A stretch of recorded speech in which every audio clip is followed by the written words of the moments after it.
Bonjour à tous, bienvenue pour le 7e épisode de la cave des sommeliers at home. Bonjour Aristide. Bonjour Pascal. Alors aujourd'hui on a décidé d'aborder un sujet brûlant, on va dire.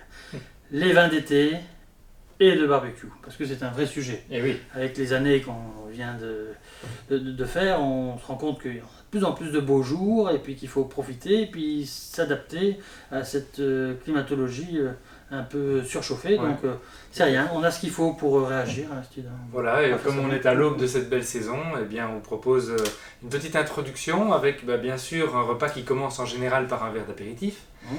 Et là, on peut penser à des vins en général, des vins blancs, voire des vins rosés. Tout à fait. Ça peut se faire aussi. Ça fonctionne très très bien. Pour les vins blancs, parce que si on prend la base, le vin doit désaltérer, encore plus quand il fait un temps un petit peu plus chaud qu'en temps normal. Donc on va aller peut-être sur des vins un petit peu plus vifs, un peu plus tendus, mais on doit faire attention tout simplement à la température de service.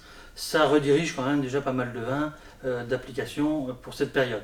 Alors pour l'apéritif, c'est vrai qu'on peut prendre des vins blancs, on peut prendre des vins blancs secs aussi, des vins blancs secs Et aromatiques, aromatique, oui, comme oui. je pense le muscat notamment, qui est un muscat vinifié en sec ici Tout à fait.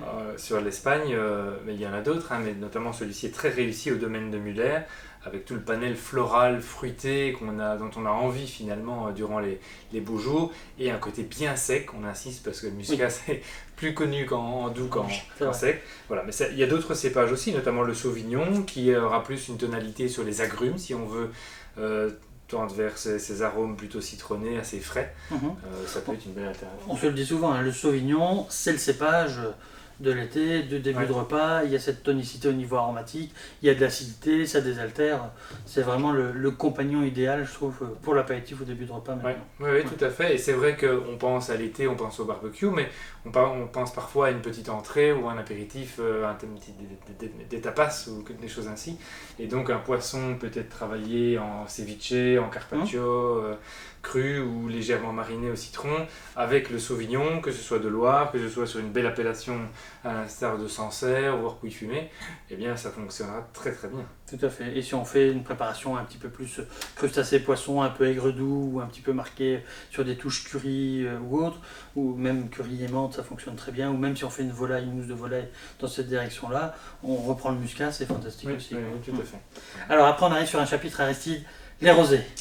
Les rosés. Ouais. Finalement, c'est un grand débat. Hein. C'est vrai que, comme tu le dis toujours, Pascal, c'est le premier vin qu'on choisit par sa couleur. C'est ça. Mais c'est vrai qu'on a ici, nous, quatre rosés bien différents. Mhm. Certains peuvent peut-être plus convenir à l'apéritif parce qu'ils sont plus simples, plus légers, plus sur le fruit. D'autres auront plus de profondeur, donc vont s'harmoniser de viande blanche grillée. Et d'autres auront presque une structure un peu plus tannique à la limite.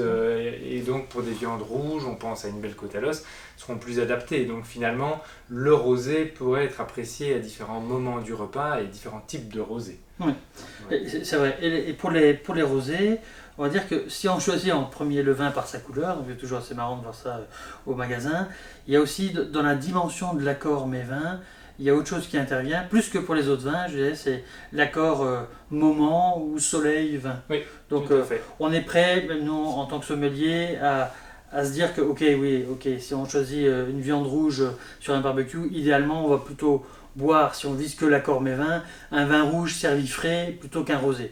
Maintenant, si il fait beau et qu'on n'a pas envie d'avoir la charge d'un vin rouge, on se dit qu'on va prendre un rosé un peu plus puissant parce que ça sera bien frais tout le temps et c'est peut-être un peu plus désaltérant. Donc c'est un choix. C'est très important de pouvoir de temps en temps se détacher en disant il y a l'accord parfait, on vous le suggère très régulièrement, mais il y a aussi les circonstances, le moment, l'atmosphère.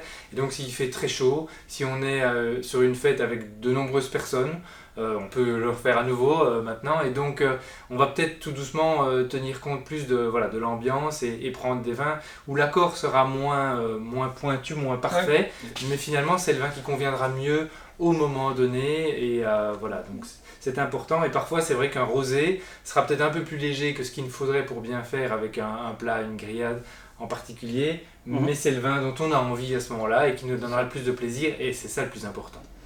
Tout à fait, ça on en a besoin aussi. Donc on a quand même une série de rouges. Mais bien sûr, Hein, parce donc, qu'on peut avoir aussi envie de boire un vin rouge, et avec une viande rouge grillés, servis un petit peu rouges, des vins rouges jeunes, un petit peu tanniques, de belle expression, servis un peu frais, c'est très bon aussi. Oui, donc on peut le retrouver notamment dans la région de Bordeaux, dans la région de la Loire, et puis un petit peu plus charpenté sur l'Espagne, sur l'Italie aussi notamment.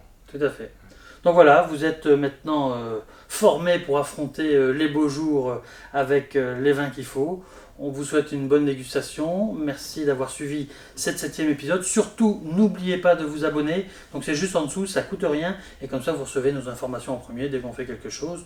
Donc on garde contact. Aristide. Tout à fait. Beaucoup de plaisir de dégustation à vous. Et bonne santé. Santé.